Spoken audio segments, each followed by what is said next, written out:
So guys, SAN Agbkoba said something that every Nigerian must pay serious attention to as regards to the judiciary. He himself is not very confident on whether the judiciary is going to dispense justice or not. This is as a result of some of the latest rulings from the Supreme Court. He mentioned the case of Lawal and that of the Imo State Governor, Hope Uzodinma. Just take a look at this. What the courts have been doing lately. I mean, there was a time you could say, oh, on the facts and the law, this is the likely outcome. Today you cannot, because there have been all kinds of silly decisions. The most silly was that concerning the President of the Senate, who, in order to become Nigerian president, rushed off to buy a ticket to be a presidential candidate of the APC, and that meant he did not take part in the senatorials. Lo and behold, he lost. He now ran back after the horse had bolted, clearly to anybody who has any brain, including the justices of the Supreme Court I might add, and he said no, that the man actually should be the senatorial candidate. That is the most ridiculous decision I've ever heard that the Supreme Court had delivered. So that's why it's difficult. Of course, I don't want to talk about the case of Imo State where everything was turned upside down. So I don't have the sort of confidence that I used to have in the judiciary, and I've not been surprised if this thing goes one way or the other. I cannot forecast the outcome. I have the legal tools and the factual issues. So if I put it into my computer, I know what answer it will give me. But I'm not part of the panel, so I don't know whether the justices will see it the way I'm seeing it. But I can tell you, from my own perspective as a lawyer for the 5 years at the bar, that the answers are glaringly obvious. But as Oliver Wendell Holmes said in the Raleigh School of Jurisprudence, it is the prophecy of what the court does in fact, and nothing more pretentious, that is the law. So if you ask me what will be the outcome of the petition, first of all, I cannot say because it's sub judice. But second of all, I cannot even say because the Supreme Court itself is unpredictable. They ought to be predictable, which is why people are now beginning to question. There's a new school of thinking coming up to say, should the Supreme Court really be final? See what they're causing now? Should they be final, or should their decisions now be subject to parliamentary review? It's an argument that is now growing in judicial circles. The confidence that is eroding for people to begin to think, what the hell, can't we do something to these people? That's what's happening. 7 men just come out, sit down on the chair and read something, and we say, okay, that governor is sacked. Why? Who are these people? It should be taken seriously. That would not have happened 20 years ago. When these men come out, you fear them when you see them come out, and when they speak without fear or favor. Is it the same thing now? I don't know. So guys, let me also allow you listen to what Dr. Etal has to say as regards to this. You heard what he said, that if it is on the matter of the law, the Constitution, the Electoral Act, that he can bring the fact, feed it into his computer, and he know the outcome it will give. And that's what we are talking for the past 2 days now. Why shouldn't it be so? Why shouldn't it be objective? Why shouldn't we project and say, if the law says this and you do this, you get this? That is what is called equity. That is what is called fairness. And that is even what you call social justice. That is it. If you are a parent and you choose the standard with which you treat your children, you are inviting anarchy.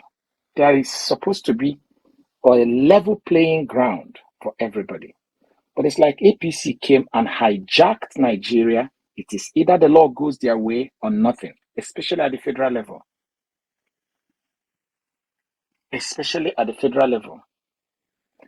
And it was also this same man that wrote INEC officially before election and said to INEC, regarding the issue of Abuja and 25%, please, can you people, hence you're going around educating people about IREV, beavers, election, integrity, this and that.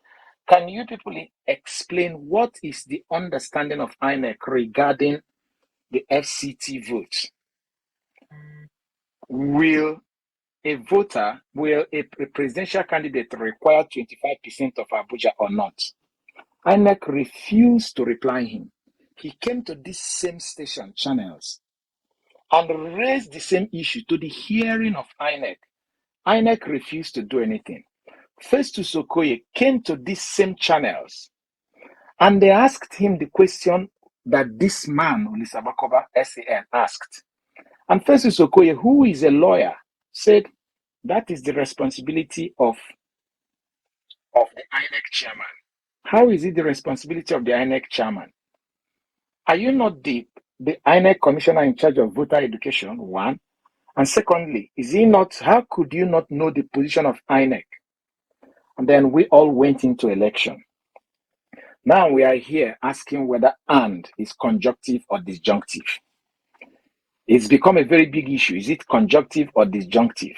And INEC has chosen to tie themselves with whatever APC got. APC is right in everything as long as INEC is concerned. The betrayal nature of INEC, the wicked disposition, as it were, that INEC displayed is such that even everything they said to the public hearing of all the world before election, which is anti what they have done, they have gone back into their shells, they are denying it.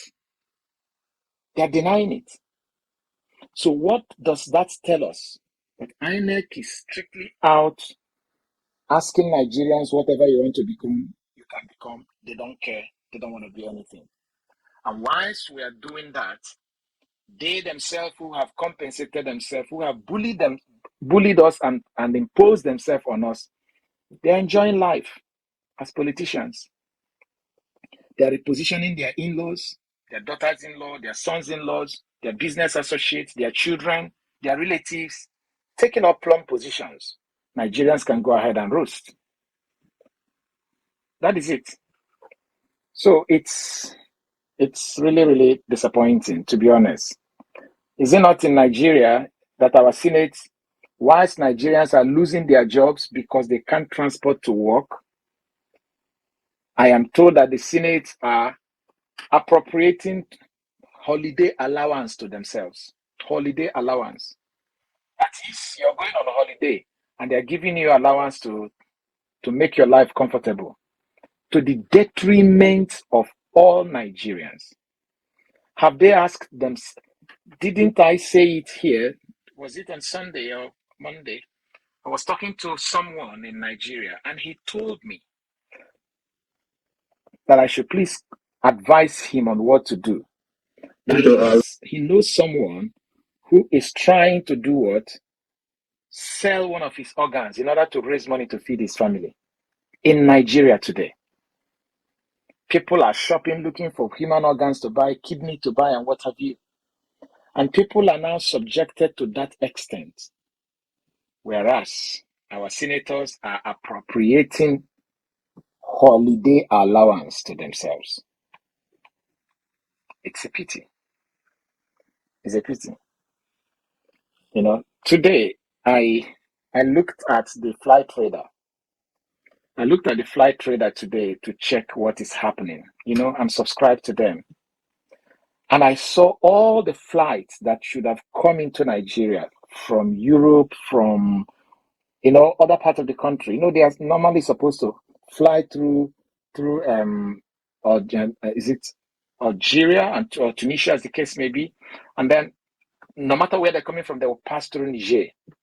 But this time around, that's how they were cornering around, veering off, spending extra time and hours. And then a friend of mine called me to check what ticket is going. I couldn't believe what my eyes saw for tickets for anybody. So what of all those people? These politicians, they send their own children to study in America, to study in Britain, to study in Spain, to study in Italy, in Germany. And there are few Nigerians that are struggling. So, okay, let me see if I can send my own son to get this quality education, Transport cost alone, flight ticket alone is eating up the whole money. And our senators are happy doing what? Appropriating to themselves holiday allowance. Holiday allowance.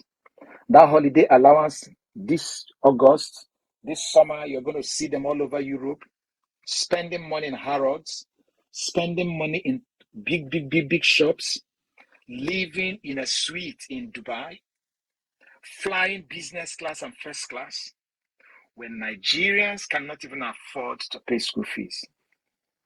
They increase the school fees of federal government colleges and they increase their holiday allowance.